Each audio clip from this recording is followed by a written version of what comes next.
कृष्ण एक बात बोलते हैं, हमेशा प्रसन्न रहिए क्योंकि मैं प्रसन्न चित्त में वास करता हूँ। तो आज की वीडियो भी कुछ इसी बारे में है, जहाँ पे हम बात करेंगे हैप्पीनेस से रिलेटेड। लेकिन उससे पहले थोड़ी सी हेलो हाय हो जाए।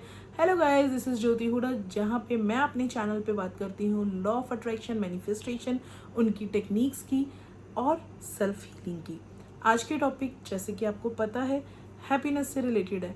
हैप्पीनेस एक बहुत ही सुंदर चीज़ है, लेकिन हम इसको ना, टू बी वेरी ऑनेस्ट, अपनी ज़िंदगी से, अपनी लाइफ से बहुत बहुत बहुत दूर रखते हैं, है ना। दुनिया के सामने हम इस चेहरे पे स्माइल लेके आते हैं, लेकिन दिल के किसी कोने में हम बहुत दुखी होते हैं।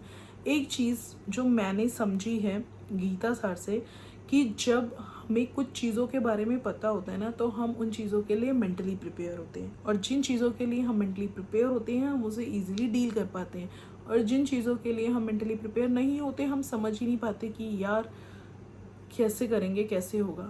आप मानते हो ये चीज़?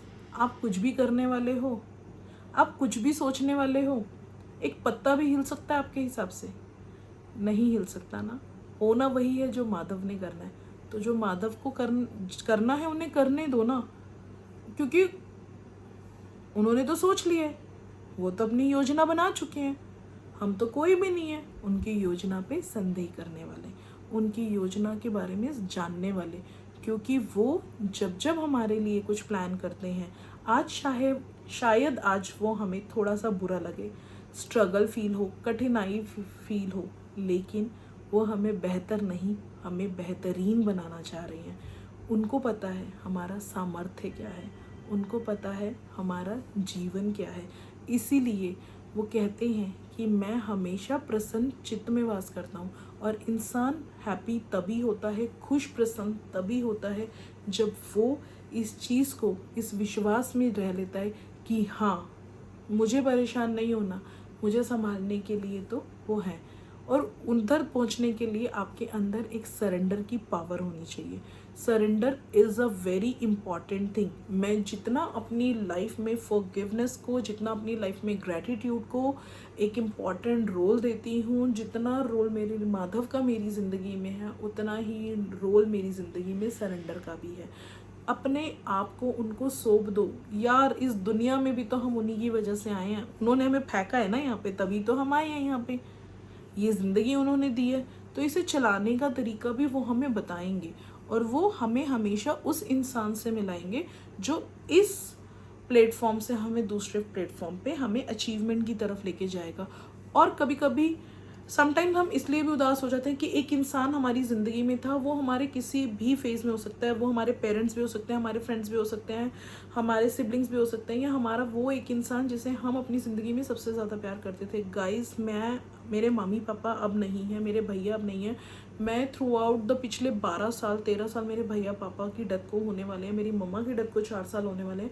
मैं इस चीज़ को रोती ही रोज़ लिटरली कि मेरे साथ ही ऐसा क्यों हुआ।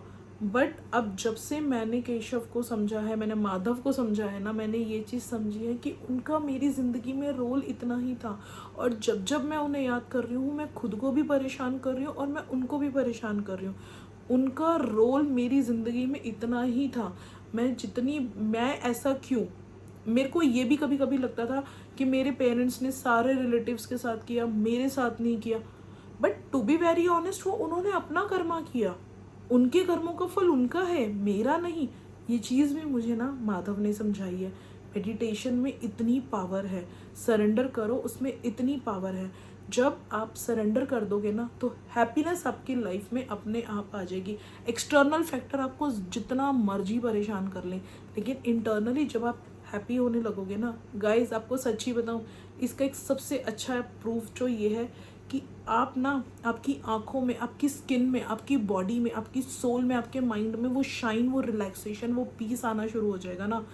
आप हर टाइम बिना बोले बिना सोचे, कहते हैं आपकी सांसों से भी ना शुक्राना निकलेगा माधव को। सच्ची बता रही हूँ, जिनको मानते हो उनके लिए सिर्फ और सिर्फ आप यूँ नमन करोगे अपना सर।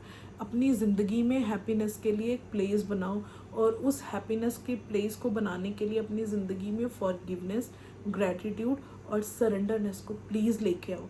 अपनी ज़िंदगी में हैप्पीनेस लेके आओ, क्योंकि कोई भी, not a single person can make you happy, only you can make yourself happy. You are responsible for your happiness. जिस दिन आप ये चीज़ समझ गए ना, तो बाय डिफ़ॉल्ट उनकी जो प्रोटेक्शन है ना, और उनका जो लव है, वो आपको अपने आप मिलने लगेगा। आज की वीडियो में सिर्फ इतना ही। मेरी वीडियो पसंद आए तो प्लीज़ लाइक कीजिएगा, मेरे चैनल को सब्सक्राइब कीजिएगा। मिलती हूँ जल्दी किसी नए पोस्ट में, तब तक के लिए अपना ध्यान रखिए। नमस्ते।